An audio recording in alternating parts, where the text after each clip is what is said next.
నమస్కారం. ఘంటారావానికి స్వాగతం. ముందుగా ప్రధానాంశాలు. నేడు డిఎస్సీ అభ్యర్థులకు నియామక పత్రాలు అందజేయనున్న సీఎం, డిప్యూటీ సీఎం, మంత్రి లోకేష్.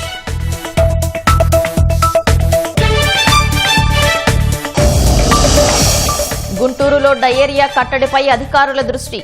కేసులు అధికంగా ఉన్న ప్రాంతాలు హాట్స్పాట్లుగా గుర్తింపు.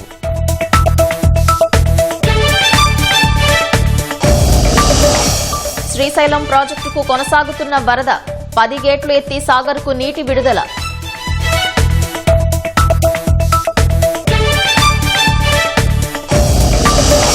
పహల్గాం ఉగ్రదాడి కేసులో మరో వ్యక్తి అరెస్ట్. ముష్కరులకు రవాణా సౌకర్యం కల్పించిన నిందితుడు.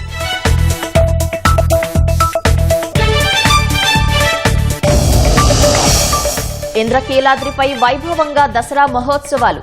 ఇవాళ కాత్యాయని దేవిగా అమ్మవారి దర్శనం.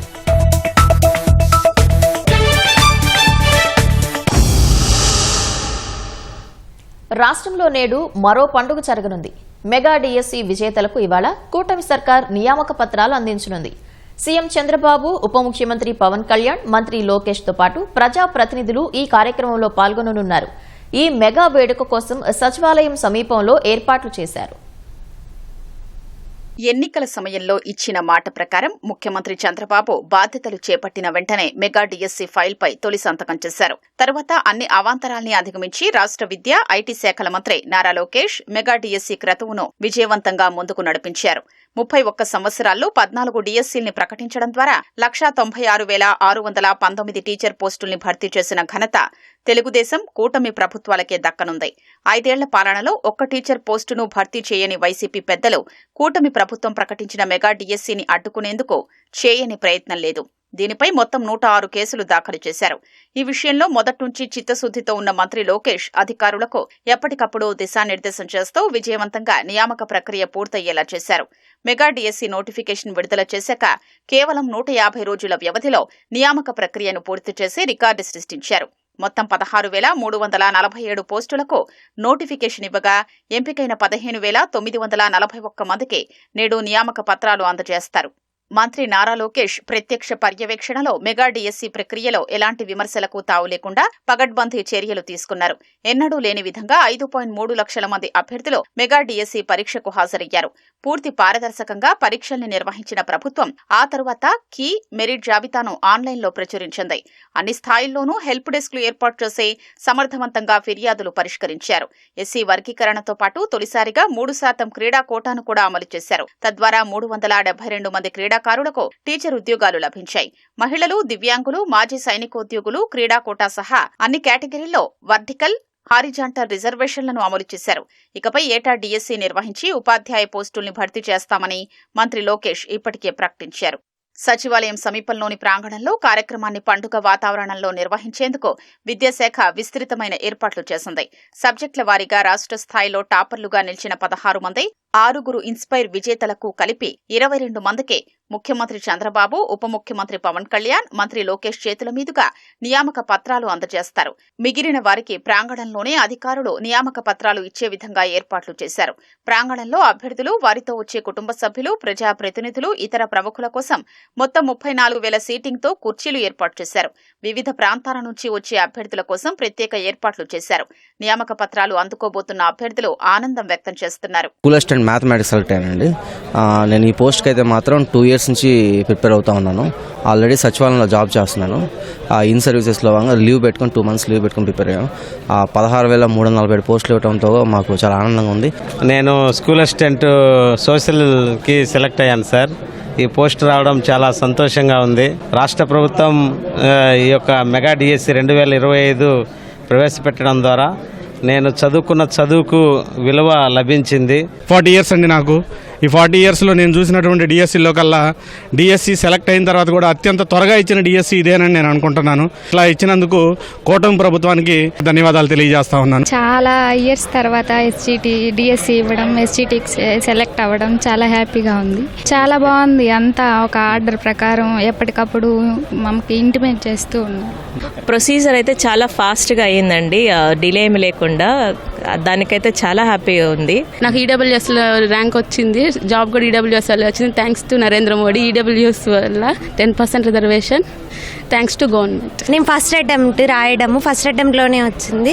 ప్రొసీజర్ కూడా చాలా ఫాస్ట్గా అయింది. చాలా హ్యాపీగా ఉన్నాను. ప్రొసీజర్ మొత్తం చాలా ఫాస్ట్గా చేశారు. ఇన్ని డిఎస్సీలతో కంపేర్ చేసుకుంటే మా డిఎస్సీ మేము చాలా లక్కీ అనుకుంటున్నాం. త్వరగా పోస్టింగ్ ఇవ్వడము, వెరిఫికేషన్ మొత్తం చేయడము.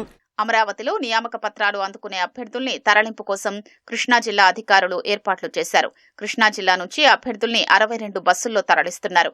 ప్రభుత్వం అధికారుల ఏర్పాట్ల పట్ల అభ్యర్థులు ఆనందం వ్యక్తం చేస్తున్నారు. Very happy to receive the appointment letter from the Chief Minister of Andhra Pradesh. గత ప్రభుత్వం డిఎస్సి తీస్తాడేమో చూసాం, తీయలేదు. ఈ ప్రభుత్వం రాగానే తీశారు, మాకు జాబ్ వచ్చింది. చాలా ఆనందంగా ఉంది. ఎక్కడ కూడా అవాంఛనీయ ఘటనలు జరగకుండా పారదర్శకంగా జరిగిందండి. మొత్తం సైన్ చేసిన వెంటనే ఫస్ట్ సంతకం అయింది. అది నిరూపించుకున్నారు. మా డిఎస్సి అభ్యర్థులందరూ మేము చాలా సంతోషంగా ఫీల్ అవుతున్నామండి. చంద్రబాబు నాయుడు గారు, లోకేష్ గారు చాలా త్వరగా మాకు డిఎస్సి కండక్ట్ చేసి ఇచ్చి పోస్టులు కూడా చాలా త్వరగా ఇచ్చి చాలా త్వరగా చేసినందుకు వాళ్ళకి నేను నా కృతజ్ఞతలు అండి. గడిచిన 5 ఏళ్లలో కూడా ఎటువంటి అవకాశం రాలేదు. మరి అవకాశం ఇచ్చినందుకు వారికి ప్రత్యేకించి కృతజ్ఞతలు తెలుపుకుంటున్నామండి. ఇన్ని పోస్టులు వేసినందుకు గాను మరోసారి ముఖ్యంగా ముఖ్యమంత్రి వర్యులకి నా ధన్యవాదాలు తెలుపుకుంటున్నానండి. ఆంధ్రప్రదేశ్లో విద్యారంగంలో జరుగుతున్న వినూత్నమైన మార్పులకు ప్రపంచ బ్యాంకు ప్రతినిధుల నుంచి ప్రశంసలు దక్కాయి. ప్రపంచ బ్యాంక్ సమగ్ర శిక్షలో అమలవుతున్న సాల్ట్ ప్రోగ్రాం కార్యక్రమాలు కూటమి ప్రభుత్వం వచ్చిన తర్వాత వినూత్నంగా అమలవుతున్నాయని, ఈ కార్యక్రమాలు దేశానికే కాకుండా దక్షిణాసియా మొత్తానికే ఒక రోల్ మోడల్గా నిలుస్తున్నాయని ప్రపంచ బ్యాంకు ప్రతినిధులు విద్యాశాఖ మంత్రి లోకేష్ను ప్రశంసించారు.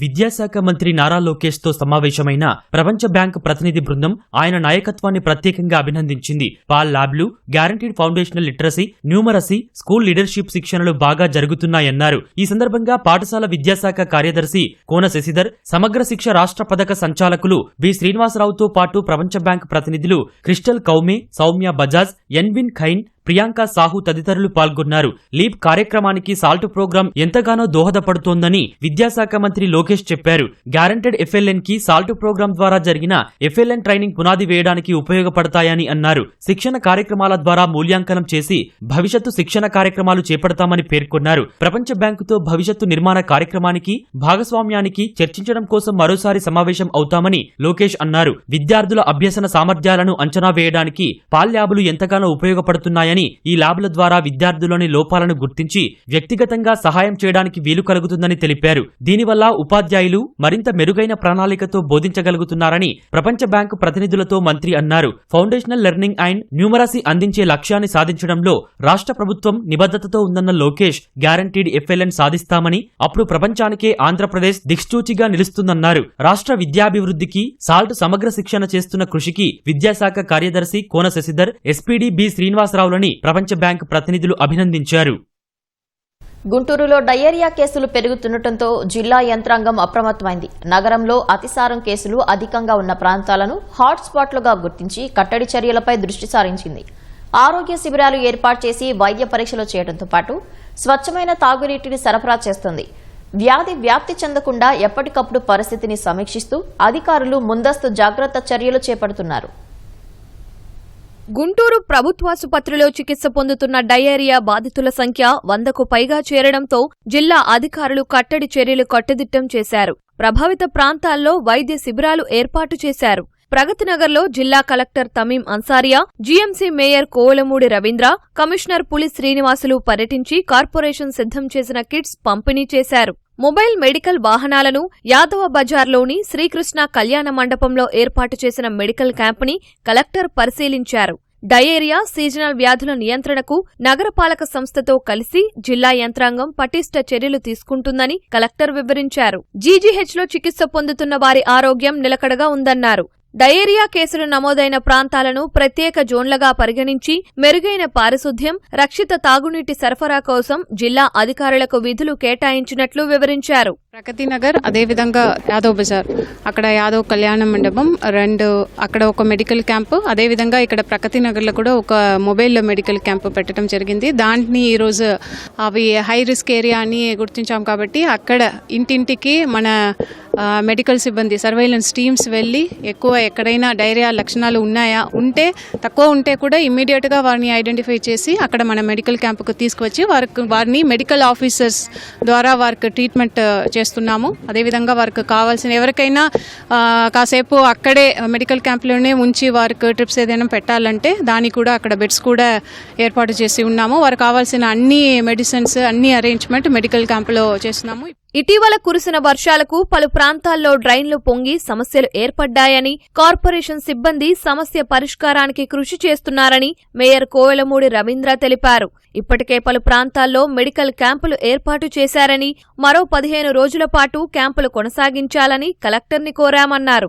డయేరియా ప్రభావిత ప్రాంతాలైన ప్రగతినగర్లో హ్యాండ్ వాష్, ఓఆర్ఎస్, ఫినాయిల్, నాప్కిన్లతో 1000 కిట్లను అందించామని, ఇతర ప్రాంతాల్లో కూడా అందించడానికి చర్యలు తీసుకుంటున్నామని కమిషనర్ పులి శ్రీనివాసులు వెల్లడించారు. ఇప్పటికే బోర్వెల్స్, ఆర్ఓ ప్లాంట్ల నీటిని కూడా పరీక్షల కోసం ల్యాబ్లకు పంపామని, రిపోర్టు మేరకు చర్యలు తీసుకుంటామని తెలిపారు. డయేరియా ఒకళ్ళిద్దరు ఉన్నారు, ఇంతకుముందు కేసులు డిటెక్ట్ అయినాయి. ప్రజెంట్ అయితే కంట్రోల్లోనే ఉంది. మిగతా వివిధ కారణాలు, ఏజ్ రిలేటెడ్ ప్రాబ్లమ్స్ కూడా చాలామంది పేద మహిళలకు ఉన్నాయి. కలెక్టర్ గారి ఆధ్వర్యంలో ఇమీడియట్గా డిఎంహెచ్ఓ గారికి ఆర్డర్స్ ఇష్యూ చేశారు. ఇమీడియట్గా ఒక 15 డేస్ ఈ మొబైల్ క్యాంప్ ఇక్కడే పెట్టి ఈ 1000 హౌసెస్కి ఇమీడియట్గా మెడికల్ ప్రొవైడర్ కానివ్వండి, ఇక్కడ బయో టాయిలెట్స్ కానివ్వండి, ఇమీడియట్గా ఇక్కడ అరేంజ్ చేయమని ఆదేశాలు ఇచ్చారు.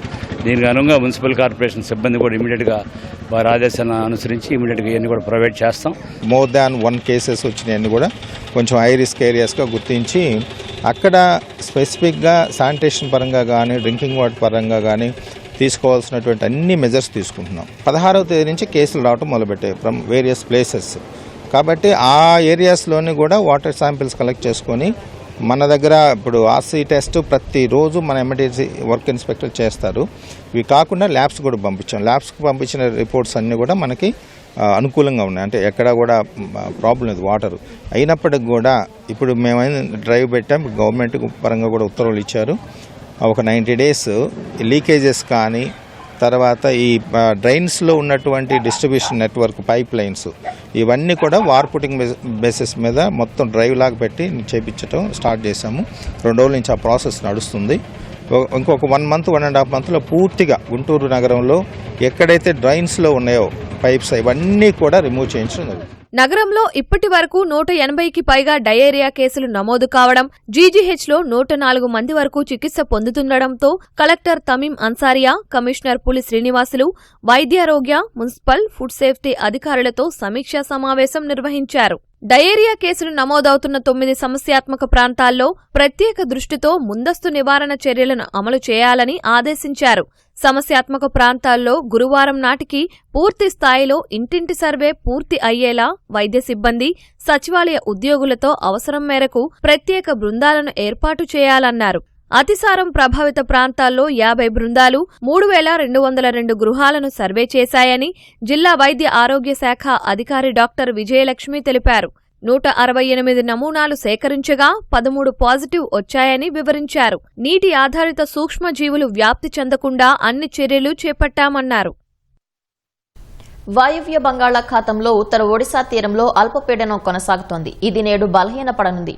ఇది పశ్చిమ దిశగా కదులుతూ శుక్రవారం నాటికి వాయుగుండంగా బలపడే అవకాశముందని భారత వాతావరణ విభాగం తెలిపింది. దీని ప్రభావంతో రాబోయే 5 రోజుల్లో రాష్ట్రంలోని పలు ప్రాంతాల్లో విస్తారంగా వర్షాలు కురుస్తాయని అమరావతి వాతావరణ కేంద్రం పేర్కొంది. శనివారం వరకు భారీ నుంచి అతి భారీ వర్షాలు కురుస్తాయని అంచనా వేసింది.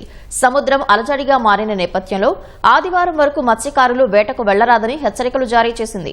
మంగళవారం ఉదయం నుంచి బుధవారం ఉదయం వరకు శ్రీకాకుళం, అనకాపల్లి, అల్లూరి సీతారామరాజు, విజయనగరం జిల్లాల్లో ఓ మోస్తరు నుంచి భారీ వర్షాలు కురిశాయి.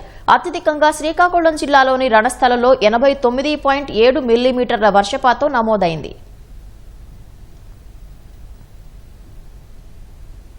శ్రీశైలం ప్రాజెక్టుకు జూరాల సుంకేసుల ప్రాజెక్టుల నుంచి భారీ వరద కొనసాగుతుంది. శ్రీశైలం ప్రాజెక్టులో 3,16,335 క్యూసెక్కులు చేరుతోంది. శ్రీశైలం నుంచి 4,14,51 క్యూసెక్కులు నీరు విడుదల చేస్తున్నారు. పోతిరెడ్డిపాడు హెడ్ రెగ్యులేటరీ నుంచి 30,000 క్యూసెక్కులు, ఎడమగట్టు విద్యుత్ కేంద్రం నుంచి 35,315 క్యూసెక్కులు, కుడిగట్టు విద్యుత్ కేంద్రం నుంచి 30,026 క్యూసెక్కులు విడుదల చేస్తున్నారు. 10 గేట్లను 12 అడుగుల మేర ఎత్తి 3,06,110 క్యూసెక్కులు నాగార్జున సాగర్ కు విడుదల చేస్తున్నారు. ప్రాజెక్టు ప్రస్తుత నీటి నిల్వ 198.81 టీఎంసీలుగా ఉంది.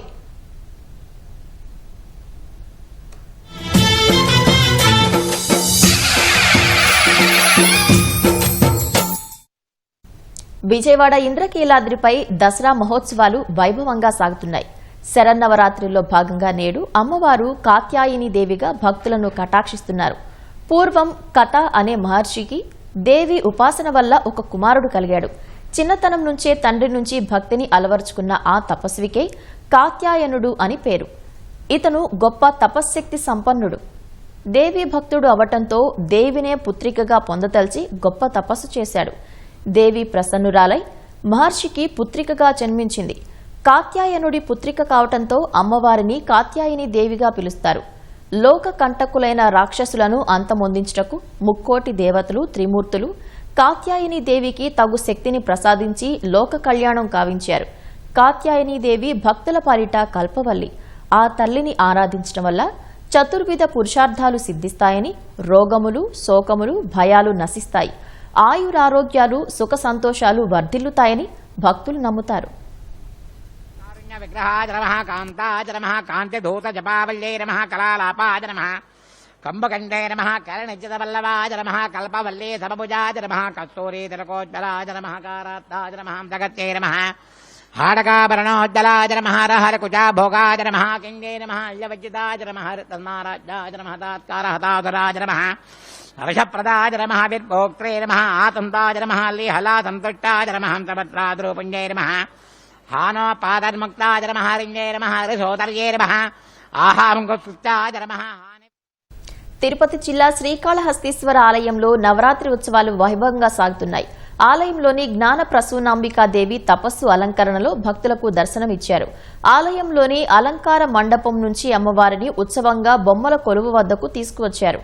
వేద పండితుల మంత్రోచ్చారణలతో ప్రత్యేక పూజలు నిర్వహించి ధూపదీప నైవేద్యాలను సమర్పించి ప్రాకారోత్సవం నిర్వహించారు. భక్తులు పెద్ద ఎత్తున తరలివచ్చి అమ్మవారిని దర్శించుకున్నారు.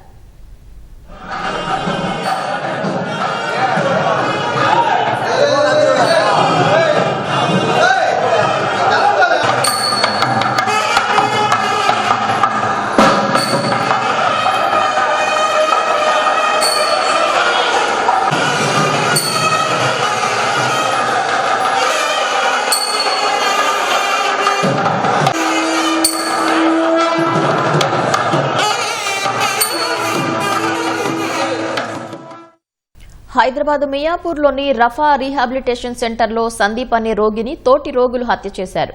రాష్ట్రంలోని పిడుగురాళ్లకు చెందిన సందీప్ డ్రగ్స్ అలవాటు నుంచి బయటపడేందుకు 8 నెలలుగా నాగార్జున ఎన్క్లేవ్లోని రఫా పునరావాస కేంద్రంలో చికిత్స తీసుకుంటున్నాడు. నల్గొండకు చెందిన ఆదిల్, బార్కాస్కు చెందిన సులేమాన్ కూడా డ్రగ్స్ కు బానిసలై 3 నెలలుగా అక్కడే చికిత్స పొందుతున్నారు. బుధవారం సాయంత్రం ఈ ముగ్గురి మధ్య గొడవ జరగడంతో సందీప్ పై ఆదిల్, సులేమాన్ దాడి చేసి చంపేశారు. ఏమీ తెలియనట్లు 5:30 తర్వాత భవనం కింద నిర్వహించే క్లాస్కు హాజరయ్యారు. సందీప్ రాకపోవడంతో సిబ్బందికి అనుమానం వచ్చి పైకి వెళ్లి చూశారు. రక్త గాయాలతో నిర్జీవంగా పడి ఉన్న సందీప్ ను మదీనాగూడలోని ఓ ప్రైవేట్ ఆసుపత్రికి తరలించారు. అప్పటికే అతను మృతి చెందినట్లు వైద్యులు నిర్ధారించారు. ఆదిల్, సులేమాన్ ఇద్దరూ కలిసి సందీప్ ను చంపినట్లు పోలీసులు గుర్తించారు. సీసీ కెమెరా దృశ్యాలతో పాటు ఇతర ఆధారాలను సేకరించారు. నిందితులు పోలీసుల అదుపులో ఉన్నట్లు సమాచారం. హైదరాబాద్ నాగోల్ పరిధిలో వివాహేతర సంబంధం ఒకరి ఉసురు తీసింది. ఈ నెల 21న ప్రియుడి ఇంట్లో ఉరివేసుకుని ఓ వివాహిత ఆత్మహత్య చేసుకున్న విషయం ఆలస్యంగా వెలుగులోకి వచ్చింది. మహబూబాబాద్ జిల్లాకు ఓ మహిళకు నాగోల్లో నివాసం ఉంటున్న బానోత్ అనిల్ నాయక్ అనే యువకుడితో పరిచయం ఏర్పడింది. అది కాస్త వివాహేతర బంధంగా మారింది. ఈ క్రమంలోనే 2 రోజుల క్రితం కుమారుడికి చికిత్స చేయిస్తానని చెప్పి ప్రియుడితో గడిపేందుకు నాగోల్ వచ్చింది. 2 రోజులుగా అనిల్ ఇంట్లోనే ఉంది. కూరగాయల కోసం అనిల్ బయటకు వెళ్లి తిరిగి వచ్చాడు. బాత్రూంలో హ్యాంగర్కు చీరతో ఉరివేసుకుంటున్న మహిళను చూసి షాక్ అయ్యాడు. చుట్టుపక్కల వారిని సహాయం కోసం పిలిస్తే పరువు పోతుందని ఆలోచించి తానే తలుపు పగలగొట్టి లోపలికి వెళ్లాడు. కానీ అప్పటికే ఆమె తుదిశ్వాస విడిచింది. భయంతో అనిల్ చేయి కోసుకుని ఆత్మహత్య చేసుకుందామనుకున్నాడు. కానీ ఎదురుగా ఏడుస్తున్న 3 ఏళ్ల చిన్నారిని చూసి చేతికి గుడ్డ కట్టుకుని పోలీస్ స్టేషన్లో ఫిర్యాదు చేశాడు. మృతురాలి బంధువులు నాగోల్ చేరుకుని అనిల్ను కఠినంగా శిక్షించాలని డిమాండ్ చేశారు. ఆత్మహత్యకు ప్రేరేపించాడంటూ అనిల్పై కేసు నమోదు చేసిన పోలీసులు అతన్ని రిమాండ్కు తరలించారు. రాష్ట్ర హోదా కల్పించాలని కేంద్రపాలిత ప్రాంతం లద్దాఖ్లో కొన్ని రోజులుగా జరుగుతున్న ఆందోళనలు బుధవారం హింసాత్మకంగా మారటానికి పర్యావరణ కార్యకర్త సోనం వాంగ్చుక్ కారణమని కేంద్ర హోంశాఖ ఆరోపించింది. ఈ అల్లర్లలో 4 మృతి చెందగా 40 మంది పోలీసులు సహా 80 మంది గాయపడ్డారు. ఈ నెల 10వ తేదీ నుంచి ఆమరణ నిరాహార దీక్ష చేస్తున్న ఆయనను ఆందోళన విరమించాలని చాలా మంది విజ్ఞప్తి చేసినా వినిపించుకోలేదని కేంద్ర హోంశాఖ పేర్కొంది. అంతేకాకుండా అరబ్ స్ప్రింగ్, నేపాల్ జెన్జెడ్ ఆందోళనను ప్రస్తావిస్తూ రెచ్చగొట్టే వ్యాఖ్యలతో ప్రజలను తప్పుదారి పట్టించినట్లు తెలిపింది. లేహ్లో పరిస్థితులు పూర్తిగా అదుపులోనే ఉన్నాయన్న కేంద్ర హోంశాఖ సాయంత్రం 4 గంటల తర్వాత ఎలాంటి అవాంఛనీయ ఘటనలు జరగలేదని పేర్కొంది. రెచ్చగొట్టే వ్యాఖ్యలతో పాటు పాత వీడియోలను మీడియాలో కానీ సామాజిక మాధ్యమాల్లో కానీ సర్క్యులేట్ చేయొద్దని ప్రజలకు సూచించింది. రాజ్యాంగపరమైన రక్షణలు కల్పించి లద్దాఖ్ ప్రజల ఆకాంక్షలను నెరవేర్చేందుకు కేంద్ర ప్రభుత్వం కట్టుబడి ఉన్నట్లు తెలిపింది. లద్దాఖ్ నేతలతో ఉన్నత స్థాయి కమిటీ సమావేశాలు ఇవాళ, రేపు ఇంకా వచ్చే నెల 6న జరగనున్నట్లు కేంద్ర హోంశాఖ వెల్లడించింది. పహల్గామ్ ఉగ్రదాడికి పాల్పడిన ముష్కరులకు రవాణా సదుపాయం కల్పించిన వ్యక్తిని పోలీసులు అరెస్ట్ చేశారు. జులైలో ఆపరేషన్ మహాదేవ్ నిర్వహించిన భద్రతా దళాలు బైసరంలో 26 మందిని పొట్టన పెట్టుకున్న 2 ముష్కరులను మట్టుబెట్టాయి. ఘటనా స్థలం నుంచి ఆయుధాలు, ఇతర పరికరాలను స్వాధీనం చేసుకున్నాయి. వాటిని ఫోరెన్సిక్ విశ్లేషణ చేసిన తర్వాత జమ్మూ కశ్మీర్ పోలీసులు మహ్మద్ కటారీని అరెస్టు చేశారు. నిందితుడిని కోర్టులో హాజరుపరచనున్నట్లు సంబంధిత అధికారులు తెలిపారు. పహల్గామ్ ఉగ్రదాడికి బాధ్యులైన అందరినీ పట్టుకునేందుకు ప్రయత్నాలు జరుగుతున్న క్రమంలో ఆపరేషన్ మహాదేవ్ తర్వాత కటారీని అరెస్టు చేయడం ద్వారా భద్రతా దళాలు పెద్ద పురోగతి సాధించాయి. పాకిస్తాన్ కేంద్రంగా ఉగ్ర కార్యకలాపాలు సాగిస్తున్న లష్కరే తోయిబాకు చెందిన అనుబంధ సంస్థ పహల్గామ్ ఉగ్రదాడికి పాల్పడినట్లు బాధ్యత తీసుకుంది.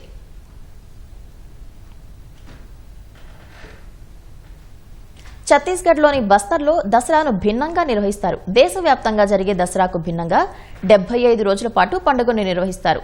600 ఏళ్లుగా బస్తర్లోని దంతేశ్వరి టెంపుల్ కాంప్లెక్స్ సర్హాసర్ భవన్లో ఈ సంప్రదాయం కొనసాగుతోంది.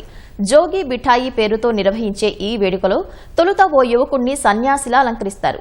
సంగీత వాయిద్యాల నడుమ పూజ చేసి 4 అడుగుల లోతున ఉన్న గొయ్యిలో అతన్ని కూర్చోబెడతారు. అక్కడే వివిధ రకాల పూజలు చేస్తారు. పూజలో పాల్గొన్న ఆ యువకుడు 9 రోజుల పాటు ఎలాంటి ఆహారం తీసుకోడని, కనీసం మంచినీళ్లు కూడా ముట్టుకోడని వేడుక నిర్వాహకులు తెలిపారు. మావల్లి పార్గావుగా పిలిచే రోజున పూజలో పాల్గొన్న యువకుడు బయటకు వస్తాడని చెప్పారు.